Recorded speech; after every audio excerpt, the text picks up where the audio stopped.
Nine TV డిజిటల్కి స్వాగతం. అనకాపల్లి జిల్లా గొలుగొండ మండలం సిహెచ్ నాగాపురం పంచాయతీ రామాలయం నిర్మాణం పనుల్లో 10 లక్షల నిధులు అవినీతి నిరూపిస్తే దేనికైనా సిద్ధమని సర్పంచ్ యలమంచిలి రఘురామచంద్రరావు కూటమి నాయకులకు సవాల్ విసిరారు.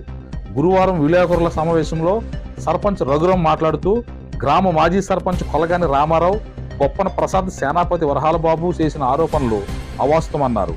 పంచాయతీ నిధులు అవకతవకలు లేవని, ఆలయ నిర్మాణం నిధులు దాతలు ఇచ్చిన డబ్బులకు ప్రజలకు సమాధానం చెప్తాను గాని ఆలయ నిర్మాణానికి రూపాయి కూడా ఇవ్వని మీకు సమాధానం చెప్పడం హాస్యాస్పదంగా ఉందన్నారు.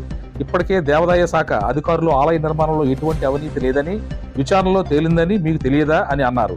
2013 నుంచి 2018 వరకు మాజీ సర్పంచ్ పాలనలో మరుగుదొడ్లు, ఇతర పంచాయతీ నిధుల్లో అవినీతి జరిగిందని ఉన్నతాధికారులకు ఫిర్యాదు చేయడంతో నాపై బురద జల్లుతున్నారని ఆరోపించారు. అంగన్వాడీ టీచర్ పోస్టుకు 5 లక్షలు తీసుకున్నారని మీరు చెప్పడం తప్ప అంగన్వాడీ కార్యకర్త ఎవరికీ డబ్బులు ఇవ్వలేదంటూ అనేక సార్లు చెప్పడం మీకు కనిపించలేదా అని విమర్శించారు. గ్రామంలో జగనన్న ఇళ్ల స్థలాల్లో వాలంటీర్లు నియామకంలో డబ్బులు తీసుకోలేదని వాలంటీర్లు లబ్ధిదారులు చెబుతున్నా అవి తడిచెవను పెట్టి నేను చెప్పిందే వేదం అన్నట్టు నాపై నిందలు వేయడం సరికాదన్నారు.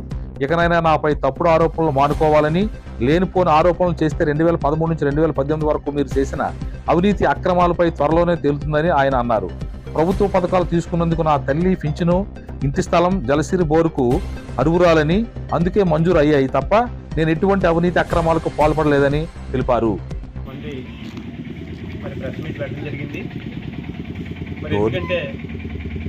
మొన్న 4వ తారీఖున గ్రామసభ పెట్టడం జరిగింది మా పంచాయతీలో. మరి గ్రామసభ రోజు కూటమి నాయకులు కొంతమంది వచ్చి మరి లెక్కలు అడిగారు. దానికి సెక్రటరీ గారు రికార్డులు చూపించారు, చెప్పారు. కాకపోతే ఇంకా అందులో 1,50,000కి ఎంబుక్ ఉంది. మరి ఉన్న అమౌంట్లు ఓచర్ పేమెంట్లు ఉన్నాయి. మరి వీటికి లెక్కలు కరెక్ట్గా మాకు చెప్పలేదు అన్న ఉద్దేశంతో అక్కడ మాట్లాడారు. అక్కడ గ్రామసభ జరిగిపోయింది. అయితే నెక్స్ట్ మరలా కూటమి నాయకులు కొంతమంది ఇళ్ళకి వెళ్ళి ఒక వీడియో ఒకటి పెట్టారు. ఆ పెట్టడంతో నేనేం చేశానంటే మరి 2013 నుంచి నాకంటే ముందు సర్పంచ్ చేశారు ఇక్కడ కొలగాని రామారావు గారు. మరి 2013 నుంచి 18వ సంవత్సరం వరకు కూడా మరి ఎటువంటి గ్రామ సభలు కానీ పంచాయతీ బోర్డు మీటింగ్లు కానీ మా గ్రామంలో పెట్టలేదు. మరి పెట్టకుండా మరి ఈరోజు వచ్చే కూటమి నాయకులు మరి గతంలో ఆలయ పాలన చేశారు. మరి ఈరోజు అంత పక్కగా నన్ను లెక్కలు అడిగినప్పుడు మరి ఆ లెక్కలు ఈ లెక్కలు ఒకేసారి చెప్తాను ఉద్దేశంతో నేను ఎంపీడీఓ గారికి కంప్లైంట్ చేయడం జరిగింది. మరి దాని మీద నిన్న మళ్ళీ ఇక్కడ మా రామాలయం దగ్గర ప్రెస్ మీట్ పెట్టి నా మీద ఇంకా లేనిపోయిన ఆరోపణలు అన్నీ కూడా చేస్తున్నారు. ఆరోపణలు చేసే ముందు ఎవరైనా సరే నేను చెప్తున్నాను, అక్కడ నేను కూటమి నాయకులు రామారావు గారు కానీ ప్రసాద్ కానీ ఎవరైనా సరే ఆరోపణ చేసే ముందు గ్రామంలో నా మీద ₹1 అవినీతి నిరూపించాలి ముందుగాని. మరి రామారావు గారు నేను 2013 నుంచి 18 వరకు సర్పంచ్గా చేశాను. మరి 3 సంవత్సరాల తర్వాత నువ్వు సర్పంచ్ అవ్వవు, ఈ 3 సంవత్సరాల్లో నువ్వు ఏం చేస్తున్నావు అని అడిగారు నన్ను. పాయింట్ మంచిదే. అయితే 2018లో ఆయనకి సర్పంచ్ పదవి పూర్తి అయిపోయింది. 19వ సంవత్సరంలో ఆయన ట్రాక్టర్ యాక్సిడెంట్ అయ్యి ఒక మనిషిని చంపేశాడు, 2 మనుషులు కాళ్ళు ఇరిచేసాడు. అయితే ఆ విధంగా అప్పుడు మా గవర్నమెంట్, మాకు ఎమ్మెల్యే గారు ఇక్కడ జగన్మోహన్ రెడ్డి సీఎం ఉన్నారు. అయితే ఆ రోజు నేను ఆయనకి హెల్ప్ చేయడం జరిగింది. ఎందుకంటే ప్రభుత్వం ఏదో ఉన్నా వాళ్ళ మాటలు కొద్దిగా పైగా ఉంటాయి కాబట్టి మేము హెల్ప్ చేసాం. ఆ రోజు యువతలను సాల్వ్ చేసి ఆ కేసులు ఆన్లైన్లో మాట్లాడి మేము సెటిల్ చేసాం. ఆ ఇబ్బందుల్లో ఉన్నప్పుడు ఈ రికార్డు అంతా అడగడం ఎందుకన్నా ఉద్దేశం మేము రికార్డులు ఆ రోజు అడగలేదు. మానవత్వం ద్రవ్యంతో ఆలోచించి నేను అడగలేదు ఆ రోజు.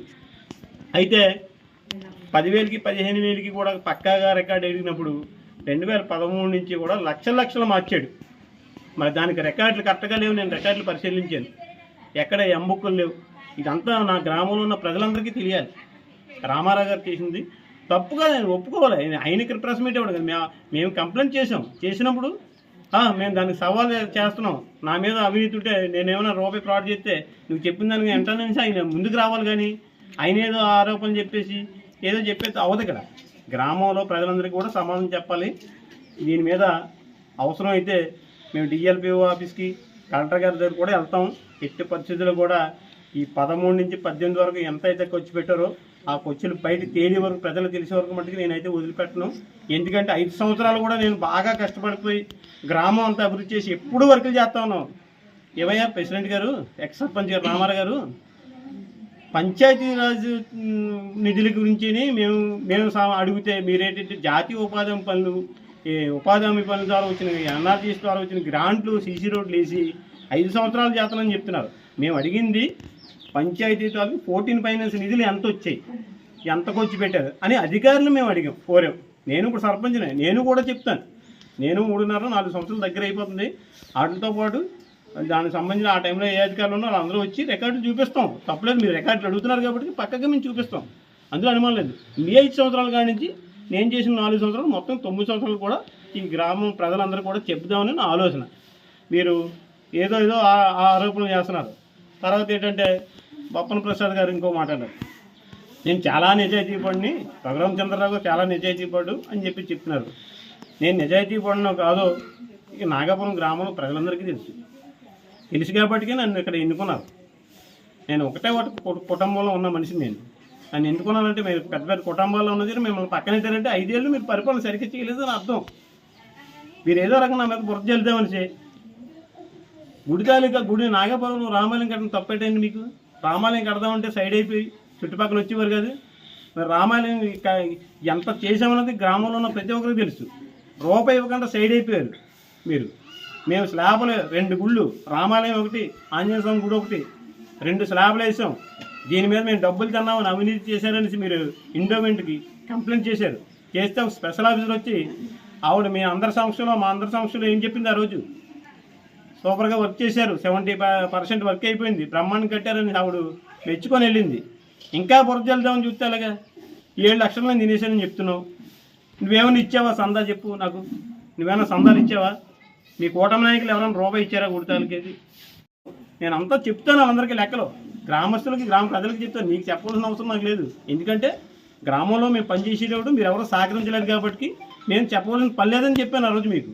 అంతే తప్ప నేను తినేసి వెళ్ళిపోదు తింటానో లేదన్నది నాగాపురం అందరికీ తెలుసు. నేను ఒక 10 రూపాయలు ఎవరి దగ్గర తీసుకున్నట్టు నువ్వు రుజువు చేయగలిగితే నువ్వేం చెప్తే దానికి నేను జోహర్ అవుతాను. ఇందులో మటుకి అనుమానం లేదు. రెండోది ఇంకేంటంటాడు, వాళ్ళ అమ్మగారికి పెన్షన్ తీసుకుంటాం. మా అమ్మగారు వితంతు, ఓల్డేజ్ 2 ఉన్నాయి. మా నాన్నగారు చనిపోయారు. మా అమ్మగారి పేరు మీద సెంటు భూమి కూడా లేదు. సెంటు భూమి లేదు కాబట్టి ఆవిడకి పెన్షన్ అర్హురాలు అయింది. వితంతు కాబట్టి ఆ పెన్షన్ వస్తుంది. తీసేద్దాం అంటే నీకేమన్నా నీకు ఇవాళ కూటమి ప్రభుత్వం ఉంది కాబట్టి తీసే, నీకు అలవాటే కదా తీసేయడం. తీసేసి పేరు తెచ్చుకో. రెండోటి జగనన్న కాలనీలో ఇల్లు స్థలం కూడా కట్టుకున్నాను. ఆవిడకి అర్హురాలు కాబట్టి హౌసింగ్ వాళ్ళు ఇచ్చారు. అక్కడ హౌసింగ్లో శాంక్షన్ అయింది. బెనామీ పేరు మీద బోరు కొట్టించేసుకున్నారు జలకాలలో అంటున్నాం. నాకు భూమి ఉంది అక్కడ, నాకు భూమి ఉన్నది కాబట్టి మీరు గతంలో దాని స్పందన కంప్లైంట్ కలెక్టర్ గారు పెట్టారు. దాని మీద ఎంక్వైరీ జరిగింది, అన్నీ వెళ్ళిపోయాయి. 4 సంవత్సరాల క్రితం జరిగింది ఇదంతా. ఇంకోటి చెప్తావు, అంగన్వాడీ టీచర్ దగ్గర ఈ కాపులకు వచ్చింది, ఎస్సీలకి మార్పించేసి ఎమ్మెల్యే దగ్గరికి వెళ్ళి మార్పించేసి 5 లక్షలు తీసుకున్నామని చెప్తావు. నువ్వు రుజువు ఒప్పించగలవా? నేను 3 సార్లు అదే అంగన్వాడీ టీచర్తో చెప్పించాను, పబ్లిక్ ఎంక్వైరీ పెట్టించాను. నువ్వు చెప్పిందే చెప్తావు అంటే నీ బొక్కలన్నీ మూసుకోవడం కనుక గతంలో బాత్రూమ్లలో కమిషన్ పూర్తిగా తిన్నావు. అది కూడా కాగితం చూపిస్తున్నావు. నిన్న నువ్వే మొదటి సంతకం పెట్టావని. ప్రసాద్ సంతకం ఎందుకు పెట్టింది తెలుసా? మీరు అధికారంలో ఉన్నారు, గ్రామం అభివృద్ధి అవ్వాలనేసి మేము వాళ్ళు సహకరించాం ఏంటి. అంతేగాని నువ్వు పాత బాత్రూమ్ల మీద బిల్లులు పెడేసి ఊళ్ళో లేని పేర్లన్నీ మార్చేసి మార్చుకొని చెప్పేసి మేము సంతకం పెట్టలేదు. నువ్వెన్ని బాత్రూమ్ బిల్లులు మార్చు, ఇదంతా తర్వాత జరిగింది. గొడవ ఫస్ట్లో వచ్చింది. ఆ గొడవ కామప్ చేయడానికి ఆ రోజు మేము అక్కడ సాల్వ్ చేసాం. తర్వాత ఏం చేసావు, నువ్వు మొత్తం బాత్రూమ్లు మార్చావు, ఊళ్ళో లేని పేర్లు. స్వయాన్ని నీ తమ్ముళ్ళకి ఇక్కడ ఇల్లు లేదు, స్థలం లేదు. మీ రామన్న తమ్ముడికి. తర్వాత ఎర్రశవ బొప్పం రాగకి ఈ ఊళ్ళో సెంటు భూమి లేదు, ఆవిడకి ఇల్లు లేదు, ఆవిడ పేరుని బిల్లు మార్చావు. ఎన్నో ఉన్నాయి, ఎన్ని కూడా నెక్స్ట్ వస్తాయి. కంగారు పడకు, నీకు మొత్తం పక్కగా ప్రూఫ్లతో సహా చూపిస్తాము. ఇదికనికి అంత కంగారు. ఇవి ఎంత వసూలు చేసావు, ఎంత తిన్నావు, నీకు బాగా తినడం అలవాటు అయిపోయి మా మీద నిజాయితీ కొనాల మీద బుర్ర జల్లుతున్నావు నువ్వు బాగా. ఇంకా అదే కాకుండా నిన్ను నమ్ముకొని నీ పక్కనే భూమి సాగు చేసుకుంటూ ఒక బీసీ అతను పులిగి అప్పారు ఆ గడ్డ పొలం ఒక 1/2 ఎకరం ఉంటుంది కొట్టుకుంటే ఆడి మొక్కలు 3 సంవత్సరాలు అయిన తర్వాత నరికి పారేసి ఆ భూమి ఆక్యుపై చేసుకొని అమ్మేసుకున్నాను. అది కూడా తెలుసు, జనాలు అందరికీ తెలుసు, ఎంత జనం అంతా తెలుసు. ఇంకా అక్కడ దాకా ఎందుకు? సొంత రక్త సంబంధం, నీ కూతురు చచ్చిపోతే శవాన్ని ఇంట్లో నుంచి బయట తీయకుండా మీ సొంత మేనమామ, మీ మేనమేమతో బేరం పెట్టుకున్నావు. ముందు ఆస్తి రాస్తావు రాయవా, లేకపోతే నీ మీద కేసు పెట్టననేసి. నీ బతుకు సంగతి ఇంకెవడో చెప్తే సిగ్గులేదని ఎవరో చెప్తావు. నువ్వేదన్నా ఉంటే ప్రజలతో చెప్పించు. నాగపురం జనం అందరికీ తెలుసు కదా, ఏమన్నా ఉంటే నా మీద ఆరోపణ ప్రజలతో చెప్పించు, నువ్వు చెప్పడం కాదు. దానికి నేను రెడీ, నేను చెప్దాం. ఇంకో అస్సామి అంటాడు, ఇంకో అస్సామి ఎవరంటే నేను చాలా నాకు మతి భ్రమించిందని చెప్పేసి సేనాపతి వరహాల బాబు ఆయన మతి భ్రమించిందని చెప్పాడు. నాకు మతి బాగా భ్రమించింది. అతని బాధ ఏంటంటే మేమందరం వైఎస్ఆర్ పార్టీలో పనిచేసాం, అయినా మాతో పనిచేశాడు. అతని బాధ అంతా ఒకటే, ఈ ప్రసాద్ గారిలాగే కమిషన్ తీసుకున్నాం, స్టార్టింగ్లోనే ఓసీ కార్పొరేషన్లో కాపు నేషనల్ దగ్గర డబ్బులు కలెక్షన్ చేయడం మొదలెట్టాడు. ఆ విషయం తెలుసుకొని ఆ డబ్బులు కలెక్షన్ చేస్తానన్న విషయం తెలుసుకొని నేను పక్కన పెట్టడం జరిగింది. రెండోది ఏంటంటే కమిషన్లో వాలంటీర్ల దగ్గర డబ్బులు ఇవ్వలేదన్న ఉద్దేశంతో ఉద్యోగాలు ఇచ్చారు, ఈడే సీఎంలాగా అని చెప్పారు. నేను సీఎంనేం కాదు, సర్పంచ్ని. కాకపోతే వాళ్ళు తప్పు చేశారు కాబట్టి ఆ రోజు నాకు ఆ రైట్ ఉంది, నేను తీసాము. డబ్బులు వదిలి చేశారనేసి మీ అమ్మాయి ఉద్యోగం తీసాము. నువ్వేమో నాకు మతి భ్రమించింది, నా వెనకాల ఎవడో లేడు, వెనకాల ఎవడుంటాడో నెక్స్ట్ జనం చెప్తారు. మీరంతా వ్యక్తిగతంగా పోతున్నారు. ఏదైనా ఆలోచించేలా ఉంటే గ్రామ ప్రజల గురించి, గ్రామ అభివృద్ధి గురించి ఆలోచించండి. అంతేగాని నేను చేసేద్దాం అంటే మీరు ఏమీ చేయలేరు. నేను దేనికన్నా రెడీగా ఉన్నాను. ఇంకా చాలామంది మీ కూటమి నాయకుల్లో రెవెన్యూ కొండలో ఇల్లులు కూడా కట్టుకుని ఉన్నారు. నెక్స్ట్ అయ్యి కూడా వస్తాయి. ఏది ఎవరిని కూడా వదిలిపెట్టే పరిస్థితి ఉంది. శ్మశానాలు ఉన్నాయి, ఎన్ని కబ్జాలు చేశారు. ఇంకా గోర్జులు ఆక్రమించుకుని ఇల్లులు కట్టుకున్నారు. మీ అందరి సంగతి కూడా ఒకటి బయటకి. అంటే ఇంతవరకు నేను గ్రామంలో గౌరవంగా ఒక సర్పంచ్గా మంచి మ్యాండేట్ ఇచ్చి మంచి గౌరవంగా గెలిపించారు, ఎక్కువ మెజార్టీ ఇచ్చాను, అందరినీ కలుపుకున్న చూశాను తప్ప మీరు ఎలా స్విచ్లు పెడతామని చూస్తే నేను మట్టికి ఇక్కడ నుంచి మట్టికి మీ బొక్కలన్నీ కూడా బయటకు తీయవలసి వస్తుంది. ఎందుకంటే ఎవరిని కూడా వదిలిపెట్టి పరిస్థితి ఉండదు.